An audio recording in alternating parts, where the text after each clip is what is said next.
Hermanos, como ustedes saben, hace exactamente 47 años, 1 de noviembre del año 1970, con el permiso, firma, sello, aprobación del obispo diocesano de Suiza, Friburgo, Ginebra, Monseñor Francisco Charrier, nació nuestra congregación sacerdotal San Pío X.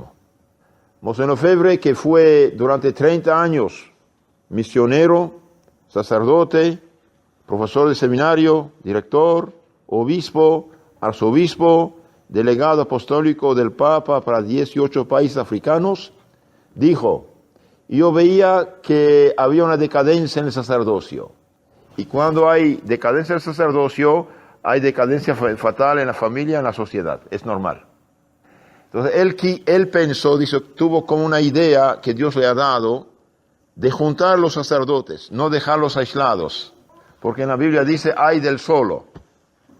Los años pasaron y en el año 1968, él era superior general de la Congregación del Espíritu Santo. Dirigía unos 5.300 misioneros. Y en este año, después del Concilio Vaticano II, los que habían hecho el concilio y las reformas querían aplicar las decisiones, pidieron de hacer un capítulo general de todas las congregaciones de los religiosos católicos para adaptarse al día. Él organizó el capítulo y fue a consultar al Santo Padre Pío, el de las estigmatas. Le pidió oraciones, consejo, regresó a Roma al capítulo y presentó un plan de reforma. Un plan de reforma realmente católico es más santidad, más caridad, más cumplimiento de la ley de Dios, de sus mandamientos, y más amor a Dios y al prójimo, aspirar a la santidad. ¿Para qué existe la iglesia? Para santificar las almas, llevarlos a la santidad de la vida eterna. ¿Para qué existen las congregaciones religiosas? Para imitar a Cristo, los pasos de Cristo en las bienaventuranzas. Entonces él propuso un plan de reforma totalmente católico, más amor a Dios, más penitencia, más oración, más cumplimiento de la ley de Dios y más amor a Dios y a su iglesia, las almas, salvan las almas. Él presentó esto, pero no funcionó. Los religiosos rechazaron el plan que Monseñor Lefebvre presentó. Entonces él fue al Vaticano a consultar al secretario de los religiosos, el cual secretario le dijo: Monseñor, vete de vacaciones a Estados Unidos unos meses, déjalos trabajar. Y él dijo: entonces yo tengo que firmar los cambios que proponen en conciencia, no puedo firmarlos, no puedo, ¿por qué? Porque hay peligro. Entonces el Monseñor en ese momento escribió una carta al Papa y renunció a su función de superior general de 5.300 misioneros. Quedó 2 años el Vaticano en la propaganda de la fe por los asuntos africanos, debido a que fue delegado del Papa para 18 países. Entonces, en este momento, varias veces, seminaristas jóvenes que aspiraban al sacerdocio vinieron a buscarlo, pedir ayuda, porque ustedes saben, después del concilio hubo como una revolución en la iglesia. Cambios y cambios y cambios y cambios, y cada día cambiaban la misa, hacían las cosas realmente, y bastantes seminaristas en esta época perdieron su vocación. Unos cuantos que lo conocían fueron a verlo: Monseñor, nuestra vocación está en peligro, ayúdanos. Entonces el Monseñor, que había renunciado a su puesto de superior general, dijo: quiero ayudarlos, pero ¿qué hacer? Los mandó con el cardenal Siri en Italia, un buen cardenal, todavía guardaba cosas tradicionales. Después de un tiempo, otros seminaristas vinieron a verlo: Monseñor, nuestra vocación está en peligro, ayúdanos por favor. Los mandó con otro padre que hacía bien las cosas. Y finalmente otro grupo vino: Monseñor, estamos en peligro, ayúdanos. ¿Qué hacer? ¿Qué hacer? Los mandó en Suiza, porque en esta época la Facultad de Teología Católica de Friburgo en Suiza estaba todavía bien. Los mandó ahí. Y él seguía en Roma y de vez en cuando visitaba a esos jóvenes. Los visitaba para ver, animarlos en su vocación para que lleguen al sacerdocio. ¿Qué puede hacer un obispo para la iglesia? Hacer sacerdotes. ¿Por qué?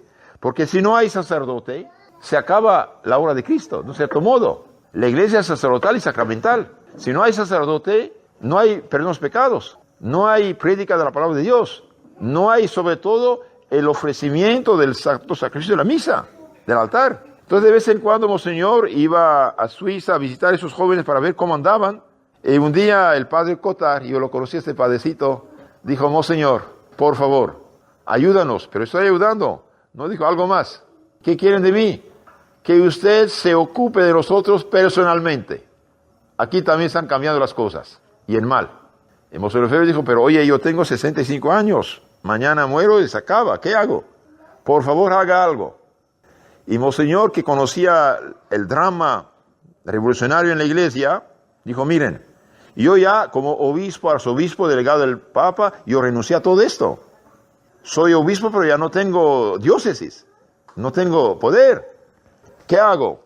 Monseñor, vea lo que haces. Entonces, después de pensar, reflexionar, consultó al obispo de Suiza, de Friburgo, una ciudad que se llama Friburgo en Suiza. Fue a verlo: Monseñor, hay un grupo de jóvenes que quieren que yo me ocupe de ellos, formar una fraternidad, una hermandad sacerdotal. Formar sacerdotes y mandarlos después a las diócesis, ayudar a los obispos.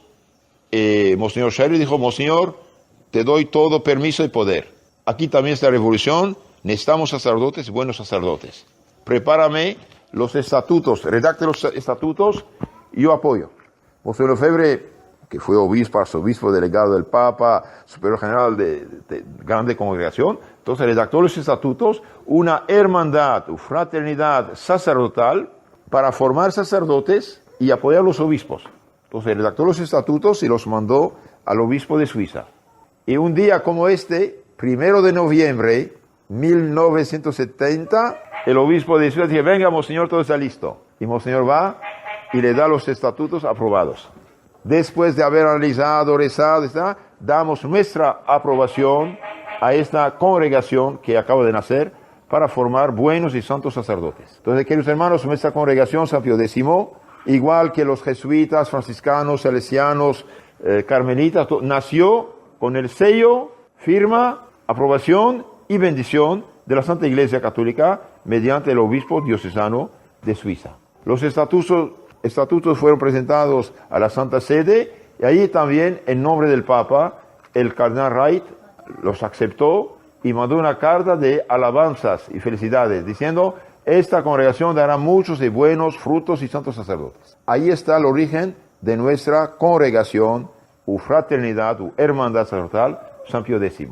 ¿Y por qué Monseñor Lefebvre tomó al Papa San Pío X como santo patrono? Porque San Pío X frenó la ruina en la Iglesia, el modernismo, de unos 50 años. En el año 1907, San Pío X había escrito una encíclica de suma importancia llamada Pascendi, Pastoral de la Gracia del Señor, diciendo: la fe está en peligro desde dentro. Hay gente que quiere cambiar todo en la iglesia y causar la ruina. Y como los modernistas, esos revolucionarios que quieren cambiar todo, calumniaron mucho a San Pío X y sufrió ese santo mucho de esta gente, y bien, Monseñor Lefebvre tomó como santo protector celestial de nuestra congregación San Pío X. ¿Qué pasó después? Unos 4 o 5 años después, una tercera parte de los seminaristas de Francia, por ejemplo, iban en Suiza como Monseñor Lefebvre y buscaban una formación seria, profunda. ¿Por qué? Porque los demás habían cambiado, y cambiando en mal. Entonces, rápidamente, gracias a Dios, la congregación crece, y los obispos de Francia tuvieron miedo, injustamente de hecho, han visto que sus cambios revolucionarios no funcionaban. El 40% de la gente, por ejemplo en París, se había retirado de la iglesia. Esto lo dijo el cardenal de París, cardenal Martí. Entonces ellos dijeron al Vaticano: mire, Monseñor Lefebvre no ha cambiado la misa y mucha gente no está contenta de las reformas. Si Monseñor Lefebvre sigue formando sacerdotes como antes, bien, vamos a tener problemas en el futuro. El cardenal Jean Villot, secretario de Estado, dijo: no se preocupen, en 6 meses ya nos hablará de ECON, de nuestro seminario de Suiza, de Monseñor Lefebvre. Y ahí empezaron los problemas, las calumnias y todo lo que ustedes saben. Entonces, en lo concreto, ¿qué pasó? El año 70, el año 1069 Adviento, inicio de 70, ¿sí? Cambio de la misa. La nueva misa fue preparada el año 68. El borrador de la nueva misa, que se celebra actualmente en las iglesias, fue rechazado por la mayoría de los obispos en el sínodo de 68. En 79 otra vez presentaron la misma misa más o menos. El cardenal Ottaviani y Bacci dijeron: Santo Padre, cuidado, esta misa se aleja de una manera impresionante en el conjunto como en el detalle de la misa católica tal cual fue formulada en el Concilio de Trento frente a Lutero. Los cambios van a causar muchos problemas, ¿sí? Entonces, en el año 70, el cardenal Ottaviani y Bacci dijeron esto.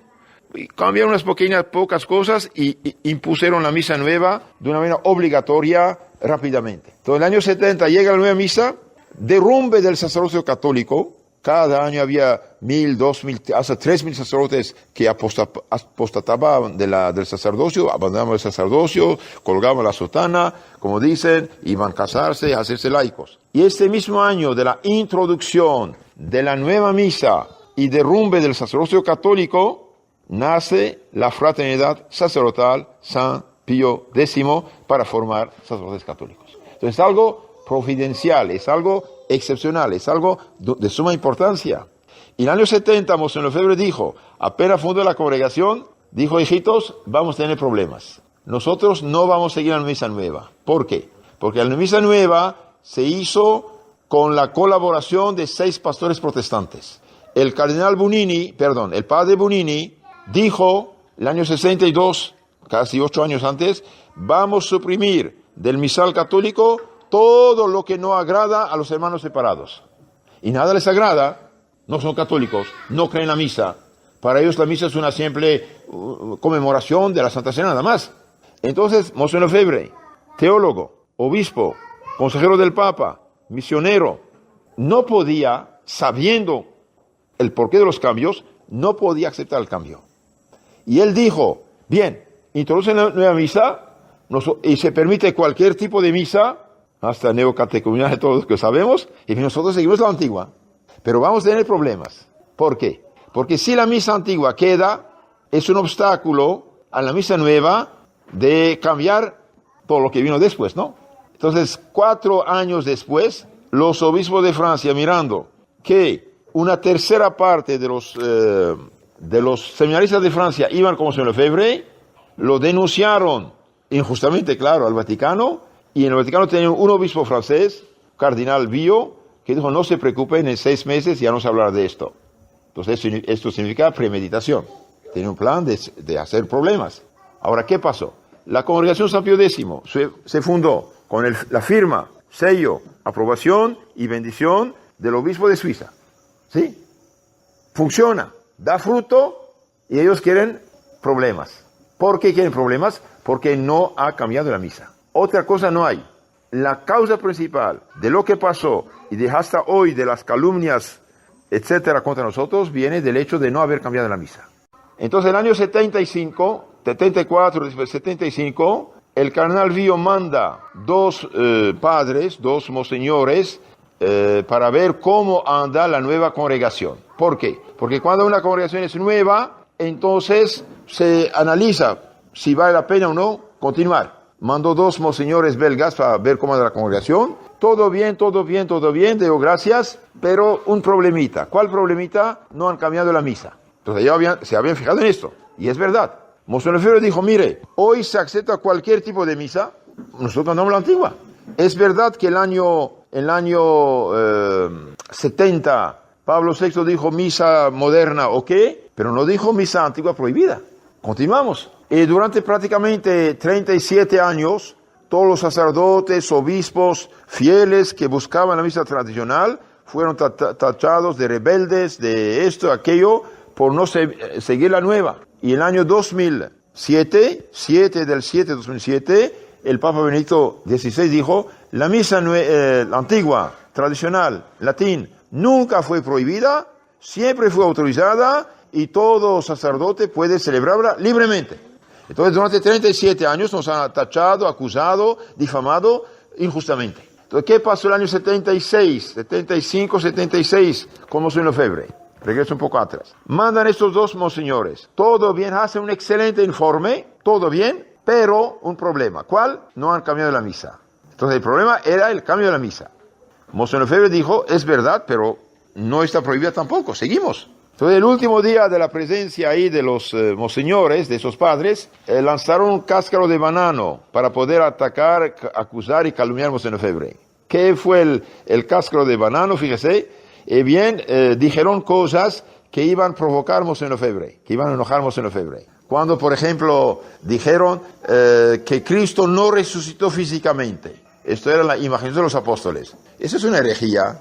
Si Cristo no resucitó, vana es nuestra fe, dice San Pablo. Es una herejía. La verdad cambia con el tiempo. Es mentira. Dios no cambia, dice la verdad. Y el celibato sacerdotal. Entonces Monseñor Lefebvre, indignado de esas herejías, escribió una media carta de una protesta de fe, diciendo, de todo nuestro corazón, alma, adherimos a la Roma católica, madre, maestra de la verdad católica, rechazamos las novedades, las cuales novedades vienen todos del liberalismo, conducen al liberalismo y a la muerte de la fe de la Iglesia. Misa nueva, catecismo nuevo, teología nueva, universidad nueva, etcétera, etcétera. Todo esto viene del liberalismo, es decir, relativismo, y conduce al liberalismo, a la muerte de la fe. Nadie, quien quiera que sea, puede obligarnos a cambiar nuestra fe. Y eso lo dice San Pablo. Si un ángel del cielo viene y os anuncia un evangelio distinto del que habéis recibido, sea anatema, sea maldito. Bien, Monseñor Lefebvre publica su carta. En el Vaticano lo llaman para clarificar esta carta. Una junta de unas horas con 4 cardinales. Todo fue grabado, registrado, nunca le dieron copia y poco después mandan una carta a Suiza, pedir al obispo de Suiza, enemigo de Monseñor Lefebvre, de suprimir la congregación. Entonces Monseñor Lefebvre dijo, mire, si en mi carta hay algo que no sea correcto, yo me someto a un juicio en forma, pero ¿qué culpa tiene la congregación? Por ejemplo, si un padre de familia hace un error, puede ser juzgado, pero ¿qué culpa tiene la esposa y los hijos? No es justo. Entonces Monseñor Lefebvre pagó su abogado, hizo apelación a la Corte Suprema del Papa, que hizo un juicio en forma. Y bien, ese juicio nunca tuvo lugar. Y todos los problemas y calumnias y ataques que todavía hoy, en 2017, sufrimos, vienen de este hecho que nunca tuvo lugar el juicio. Entonces, alguien que no fue juzgado no puede ser condenado. No es imposible. ¿Y por qué no lo condenaron? Porque el secretario de Estado, Cardenal Vio, el que dijo en 6 meses no se hablar Monseñor Lefebvre, hizo presión sobre el Cardenal de Justicia para que no hiciera un juicio. ¿Por qué? Porque si hubieran hecho un juicio, Monseñor Lefebvre hubiera sido felicitado y ellos condenados. Ahora yo hago esta pregunta. Si ellos fueran seguros que Monseñor Lefebvre era culpable, juzgable y condenable, ¿por qué no hicieron un juicio en forma? Así de sencillo. Entonces nunca hubo juicio. Y como nunca hubo juicio, Monseñor Lefebvre no cerró el seminario, pero ellos mandaron una carta a todos los obispos del mundo diciendo a Monseñor Lefebvre ya no lo reciban, ni él ni los sacerdotes que forma. Una injusticia. Después de un tiempo, llega el tiempo de las ordenaciones sacerdotales, el Vaticano manda, el Cardenal Vio más bien, manda el padre Danis diciendo a Monseñor Lefebvre no haga sacerdotes. Pero dijo, los que fueron examinados, aprobados, terminaron sus estudios, tienen derecho a su diploma, a su ordenación. Y finalmente, en el último momento, el padre Danis dijo, mire, el problema es que usted no cambió de misa. Celebra una sola vez la misa moderna y no hay ningún problema, ni siquiera financiero para el seminario. Y Monseñor Lefebvre dijo, no celebro, no acepto. Y de ahí Monseñor Lefebvre hizo unos, 30 diáconos y sacerdotes. El día siguiente llega un decreto de la Santa Sede, manipulado, injusto, que dice, desobediente, suspendido a divinis. Es decir, le quitamos el derecho de dar sacramentos. Y en ese mismo tiempo, del año 76, en ese mismo tiempo, había cada año 2 a 3 mil sacerdotes que abandonaban el sacerdocio. Monseñor Lefebvre no hizo caso, siguió hasta 88. En 88 dijo al Papa, Santo Padre, no puedo, estoy enfermo, soy anciano, pongo un obispo en mi lugar. Ok, mándanos biografía de 3 sacerdotes, vamos a escoger. Ok, los manda, dicen no, pero debe ser de perfil más liberal. No tenía. Finalmente, deme una fecha, no espere, vamos a ver. Y como estaba enfermo, ellos decían solución biológica, que muere, se acabó todo. Y Monseñor Lefebvre fue más astuto que ellos, más inteligente, más santo. Dijo, ¿qué dice el derecho de la Iglesia? Es verdad, el Papa debe mandar una carta. Ok, pero eso no es dogma de fe. Hasta el año 1000, los obispos hacían otros obispos y mandaban el nombre a los demás obispos para que supieran el punto. Como hubo problemas, el Papa dijo, poco a poco dijo, yo decido quién va a ser obispo. Ok, es correcto. Pero ¿por qué Monseñor Lefebvre pide que escojan y no aceptan? ¿Por qué? Porque decían que muera y se acabó. Entonces Monseñor Lefebvre dijo, la ley suprema en la Iglesia es salvación de las almas. Las almas están en peligro y yo voy a dar a los católicos los medios de continuar su vida cristiana. Y bien, voy a hacer 4 obispos. 4 obispos para dar la confirmación y para ser sacerdote. Punto. ¿Podía hacerlo o no? Sí podía. Un obispo puede hacer otro obispo. ¿Tenía que hacerlo o no? Que demuestran que las almas no se pierdan por millones, entonces podemos decir que no tenía que hacerlo. Pero si demostramos nosotros que las almas por millones se pierden y la fe católica está en peligro en el mundo entero, entonces él hizo su deber. ¿Cuál es la ley suprema en la Iglesia Católica? La ley suprema en la Iglesia Católica, derecho canónico, el último canon, 1752, firmado por Papa Juan Pablo II, dice, en la Iglesia Católica, la ley suprema debe ser la salvación de las almas. Hermanos míos, ustedes no son cualquiera. Sí o no, por millones las almas están en peligro hoy. Si están por millones en peligro las almas, Monseñor Lefebvre, bien, tenía el deber, el derecho de dar a los católicos medios de salvación. Por lo tanto, lo que hizo no está mal, es para bien de las almas. Es verdad que es ley suprema. Supongamos usted conduce un moribundo al hospital, Dios no quiera. Quema 5 semáforos rojos. Con cautela pasa. No pueden quitarse la licencia. ¿Por qué? Porque usted es ambulancia. Ambulancia. Semáforo rojo sí, pero hay un moribundo. Por ser ambulancia usted no tiene que pararse. La ley suprema siendo salvación de las almas están en necesidad. Y bien, Monseñor Lefebvre hizo los obispos, no para hacer otra diócesis, no para hacer otra iglesia, no para separarse, dar a los católicos medios, ordenar sacerdotes, dar el Espíritu Santo en la confirmación. Y claro, directamente, apenas hizo las consagraciones, dijeron, Monseñor Lefebvre hizo obispos, no tenía el papelito, excomulgado. Espere, pero pidió, ¿por qué no lo dieron? Esperaban poder condenarlo y difamarlo. Bien. Monseñor Lefebvre no acepta esto. ¿Por qué? Porque yo no me separo del Papa, no me separo de la Iglesia. Caso de necesidad, ley suprema, salvación de las almas. Las almas por millones están en peligro y yo hice esto para el bien de las almas de la Iglesia. Por lo tanto, no vale esa excomunión. Viene el Papa Benedicto XVI, dice, andamos mal, ¿qué hacer? Bien, deje los sacerdotes celebrar la misa tradicional, sea justo. Entonces, el 7 del 7 de 2007, el Papa Benedicto saca un decreto.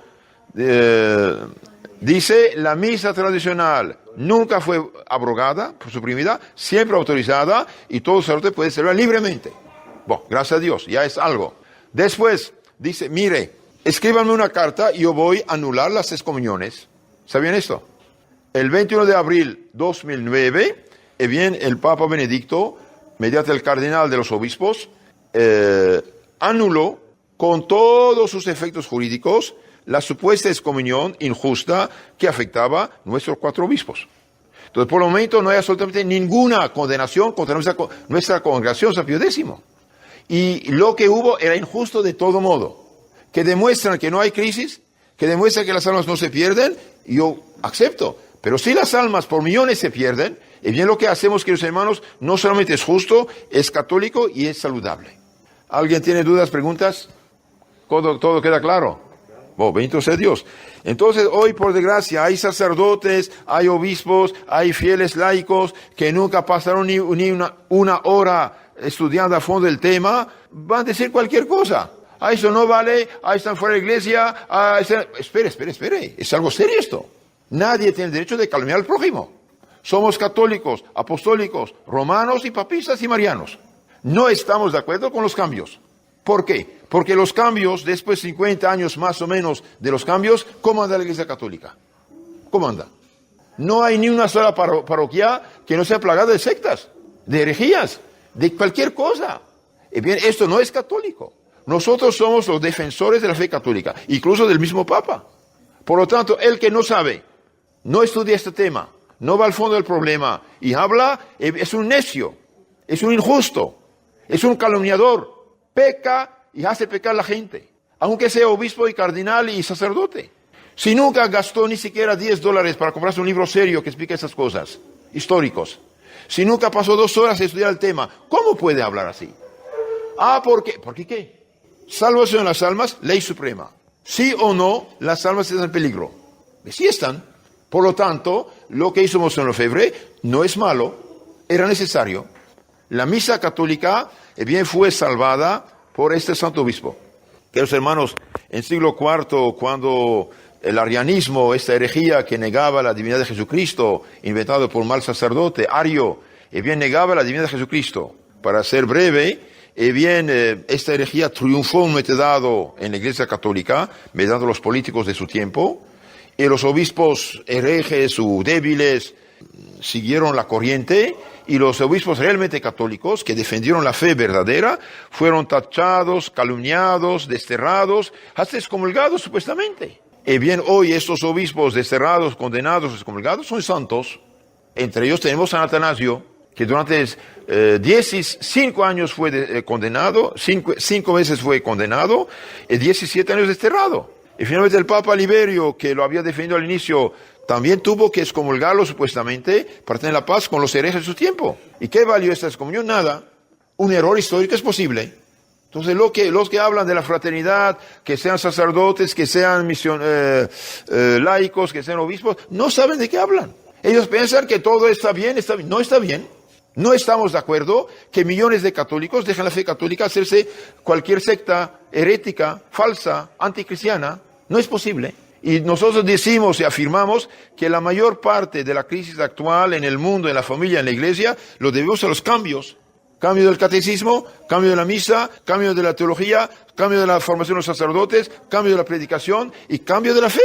Sin decirlo, cambian la fe. Por lo tanto, son ellos que tienen que ser juzgados y condenados y nosotros no.